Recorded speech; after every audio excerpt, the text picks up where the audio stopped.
బంగారం ధరలు మరోసారి ఆల్ టైమ్ హైకి చేరుకున్నాయి. దసరా సీజన్ కు ముందు బంగారం ధర భారీగా పెరుగుతుండడం ప్రజలకు షాక్ ఇస్తోంది. దసరాకే ఈ పరిస్థితి ఉంటే దీపావళి నాటికి బంగారం ధరలు ఎలా ఉంటాయో అన్న టెన్షన్ ప్రజల్లో కనిపిస్తోంది. బంగారం ధరలు చూస్తే 24 క్యారెట్ బంగారం 10 గ్రాముల ధరకు 760 పెరిగి 1,06,860 నుంచి 1,07,620కి చేరుకుంది. ఆభరణాల తయారీకి ఉపయోగించే 22 క్యారెట్ బంగారం 10 గ్రాముల ధర 700కి పెరిగి 97,950 నుంచి 98,650కి చేరుకుంది. ఇక 18 క్యారెట్ గోల్డ్ బంగారం 10 గ్రాముల ధర నుంచి 580కి పెరిగి 80,140 నుంచి 80,720కి చేరుకుంది. ఆగస్టు 20 నుంచి బంగారం ధరలు భారీగా పెరుగుతున్నాయి. ఆగస్టు 20న 22 క్యారెట్ గోల్డ్ ధర 91,800 ఉండగా ప్రస్తుతం 98,650 ధరలో ఉంది.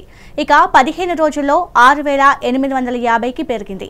ఇక అదే రోజు స్వచ్ఛమైన బంగారం ధర 1,150 ఉండగా ఇవాళ ధర 1,07,620కి చేరుకుంది. 15 రోజుల్లో ధర 7,470కి పెరిగింది. ఇవాళ వెండి రేటు తగ్గిన ధర మాత్రమే భారీగానే ఉంది. కిలో వెండిపై 1000 పెరిగి 1,37,000 నుంచి 1,36,000 ధరకు చేరుకుంది. మల్టీ కమాడిటీ ఎక్స్చేంజ్లో కూడా బంగారం వెండి ధరలు భారీగా పెరుగుతున్నాయి. గోల్డ్ అక్టోబర్ ఫ్యూచర్స్ ధర 0.53% ఉంటే రూపాయలు 563కు పెరిగి 1,06,980 ధరలో ట్రేడ్ అవుతోంది. ఇక డిసెంబర్ సిల్వర్స్ ఫ్యూచర్ ధర 0.67% అంటే 825 పెరిగి 1,24,740 ధరలో ట్రేడ్ అవుతోంది. భారతదేశంలో బంగారం అంటే ఒక ఎమోషన్. పెళ్లిళ్ళు, పండగలు, పెట్టుబడులు ఇలా ప్రతి సందర్భానికి బంగారం ఒక ప్రత్యేకమైన స్థానం దక్కించుకుంది. అయితే ఈ విలువైన లోహం ధరలు పెరగడానికి అనేక కారణాలు ఉన్నాయి. అమెరికాలో కార్మిక రంగం బలహీనంగా ఉండడంతో ఫెడరల్ రిజర్వ్ వడ్డీ రేట్లు తగ్గించే అవకాశం ఉందని ఊహిస్తున్నారు.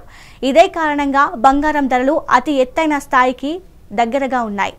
ఇక ఈ నెల 15న ఫెడ్ వడ్డీ రేట్లు తగ్గించే అవకాశం ఉండడం వల్ల బంగారం మరింత లాభదాయకంగా మారే ఛాన్స్ ఉంది అని billions and refinery CEO Darshan Desai చెప్పారు. ఇటీవల బంగారం ధరలు పెరిగినప్పటికీ కొంతమంది నిపుణులు ఇది ఎక్కువ ధర స్థాయిలోకి వెళ్తోంది అని చెబుతున్నారు. అయినా తక్కువ ధరల వద్ద బంగారం మెరుగైన మద్దతు పొందుతోంది.